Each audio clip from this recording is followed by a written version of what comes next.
7 de maio de 1945. Com um único gesto, o general Alfred Jodl assinou a rendição total e incondicional da Alemanha. As armas calaram, a guerra terminou. No episódio de hoje do The Infographics Show, explicamos o que ocorreu após a rendição nazista. 8 de maio, Londres, 15 horas. A voz de Winston Churchill ecoou no rádio e parecia que toda a Grã-Bretanha parou para ouvir. Cerca de 90% dos 48 milhões de britânicos estavam sintonizados. Quando confirmou o fim da guerra, o alívio foi imediato. Ao anoitecer, 500.000 já lotava o centro de Londres. Eles lotaram a Trafalgar Square e o Mall, gritando e cantando. Poucas horas depois, os pubs, que racionavam cerveja há anos, abriram as torneiras.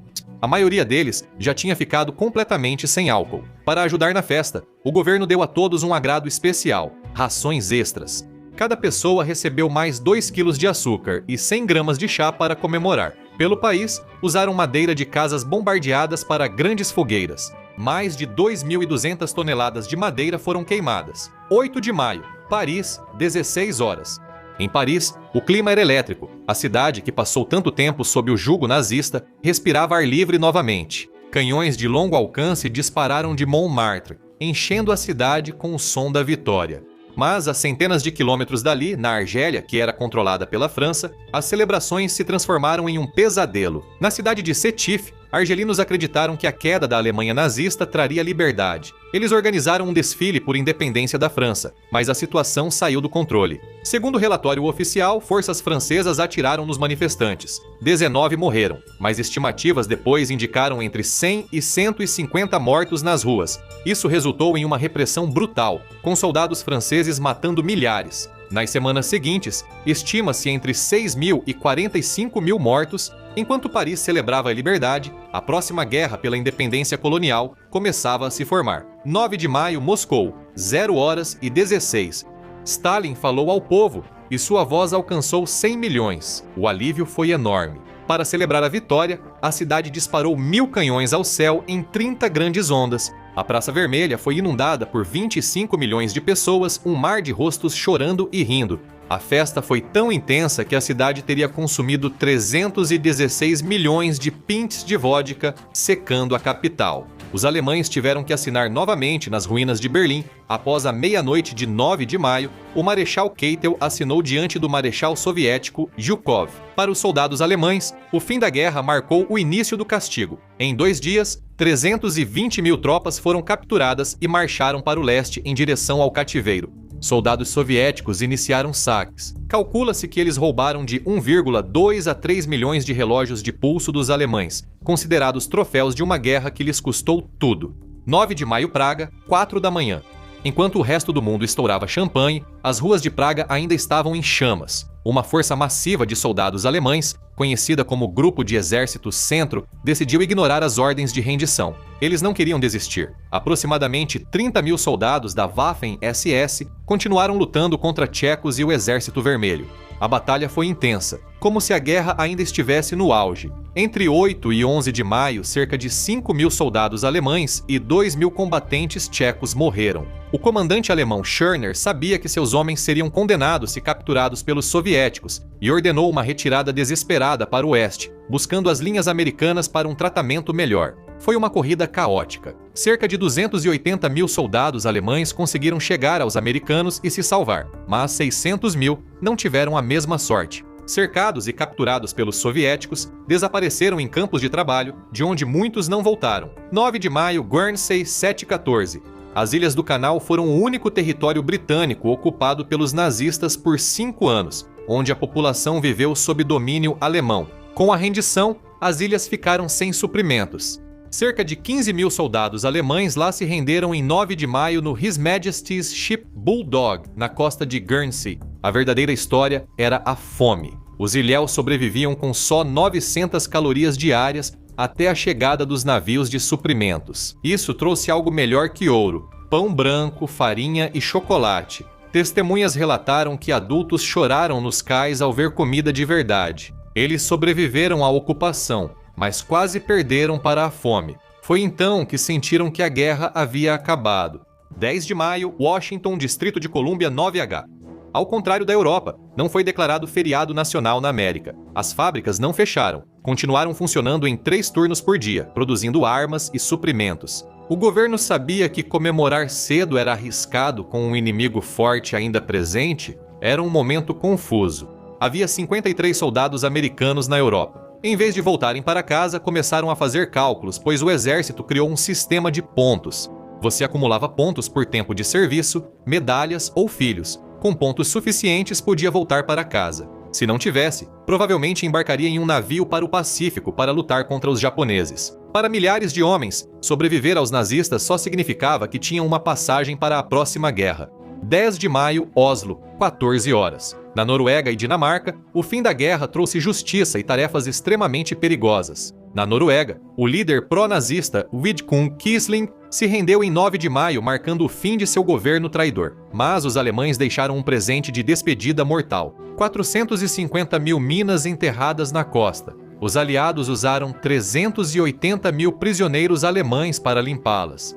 O trabalho era aterrorizante. Os homens que plantaram as minas agora tinham que removê-las. Na Dinamarca, cerca de 250 mil soldados alemães se renderam aos britânicos. Marechal Montgomery. Copenhague explodiu em festa com 400 mil pessoas nas ruas, mas por trás da comemoração havia desejo de vingança. A resistência dinamarquesa não esperava por tribunais e juízes. Logo, eles realizaram o que chamaram de expurgos legais, executando 38 pessoas que haviam ajudado os nazistas. Foi um lembrete de que 5 anos de raiva não somem só porque um tratado foi assinado. 15 de maio, Leiburg, Áustria, 16 horas. Um grupo de 50 mil a 70 mil pessoas, principalmente croatas, eslovenos e sérvios anticomunistas, fugiu de suas casas. Eles correram para a Áustria, esperando se render ao exército britânico. Achavam que os britânicos os protegeriam das forças partidárias de Tito, que estavam tomando a Iugoslávia. Eles estavam enganados. Devido aos acordos da Conferência de Yalta, os britânicos se recusaram a cumpri-los. Em vez disso, os soldados britânicos forçaram essas famílias apavoradas a atravessar a fronteira de volta, direto para as mãos de seus inimigos. O que aconteceu em seguida foi um massacre. A maioria foi fuzilada ou forçada a marchas da morte, morrendo de exaustão e fome. As estimativas sugerem que entre 45 mil e 100 mil pessoas morreram em apenas algumas semanas. Foi uma das histórias mais sombrias dos dias que se seguiram ao fim da guerra. 16 de maio, Europa Central, meio-dia. A Europa estava repleta de pessoas que não tinham para onde voltar. Em maio, os aliados somavam 118 milhões de deslocados, ou DPIs. Os números eram impactantes. 65 milhões de soviéticos, quase 2 milhões de franceses, 1 milhão de poloneses e 220 mil judeus sobreviventes do Holocausto. Foi um desastre humanitário. Os aliados tentaram agir rapidamente, enviando cerca de 16 milhões de pessoas de volta aos seus países de origem só em maio. Mas, para alguns, voltar para casa era perigoso. Isso era ainda mais verdadeiro para soviéticos que retornavam à União das Repúblicas Socialistas Soviéticas, não eram vistos como heróis, pois Stalin suspeitava de quem esteve no Ocidente. Eles precisavam atravessar campos de filtragem controlados pela polícia secreta ou comissariado do povo para assuntos internos. Dos que retornaram, cerca de 7, aproximadamente 110 mil foram presos imediatamente e 19 mil executados ou morreram em um mês. Para essas pessoas, a libertação nazista resultou nos gulags do próprio país. 23 de maio, Flensburg, Alemanha, 9 horas e 45. Após a morte de Hitler, um governo liderado por Dönitz tentou resistir por semanas em Flensburg. Eles agiam como se comandassem a Alemanha, mesmo controlando só alguns prédios. Em 23 de maio, os britânicos decidiram que bastava daquela farsa. Paraquedistas prenderam Dönitz e, junto de Albert Speer e Alfred Jodl, tiraram suas medalhas e os trataram como criminosos comuns às 18h daquela noite. Uma mensagem de rádio anunciou a dissolução oficial do Estado alemão. O Terceiro Reich, que Hitler prometeu durar 1000 anos, não acabou com um estrondo ou resistência final gloriosa. Terminou com alguns homens cansados, algemados, sendo empurrados para a traseira de um caminhão. 5 de junho, Berlim, 18 horas. Em junho, a ocupação se concretizou. Eisenhower, Estados Unidos da América, Zhukov, soviéticos, Montgomery, britânicos e Delattre, franceses, se reuniram para assinar a Declaração de Berlim. O documento dividiu oficialmente a Alemanha em 4 zonas. Soviéticos governaram 184 milhões britânicos, 223 milhões americanos, 173 milhões e franceses, uma zona menor com 59 milhões. O mais difícil era Berlim, localizada a 160 quilômetros na zona soviética. Por ser a capital, foi dividida em 4 setores. Isso criou uma ilha de controle ocidental cercada pelo domínio soviético. Na época, parecia uma maneira justa de dividir a responsabilidade. Na realidade, eles tinham acabado de criar o ponto de tensão mais perigoso da futura Guerra Fria. Eles garantiram que Berlim estaria no centro das tensões pelas próximas décadas. 8 de junho, Tóquio, 10 horas. O gabinete de guerra analisava a ruína da Alemanha e tirava a conclusão errada. A Conferência Imperial adotou uma política que basicamente significava morrer com honra. Eles não estavam planejando se render, estavam planejando lutar até o fim amargo. Eles ainda tinham mais de 23 milhões de soldados e 28 milhões de civis armados com lanças de bambu e treinados para lutar. Eles também tinham milhares de aviões prontos para se lançar contra navios americanos. Em 26 de julho, os aliados emitiram a Declaração de Potsdam, exigindo rendição incondicional do Japão sob ameaça de destruição total. O primeiro-ministro japonês Suzuki respondeu usando mokusatsu, que pode significar sem comentários. Os aliados traduziram como ignorar ou tratar com desprezo silencioso, o que pode ter sido o erro mais mortal da história. 6 de agosto, Hiroshima, 8 horas e 15.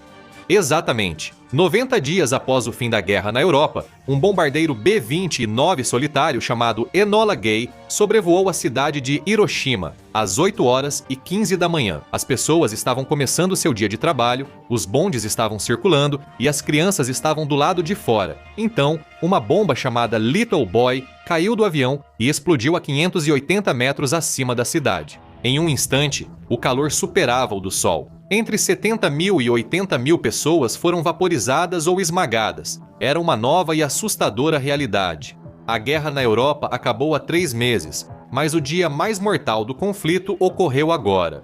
A era atômica havia começado, e ela começou com o desaparecimento de uma cidade inteira em um piscar de olhos. 9 de agosto, Nagasaki, 11h02 da manhã.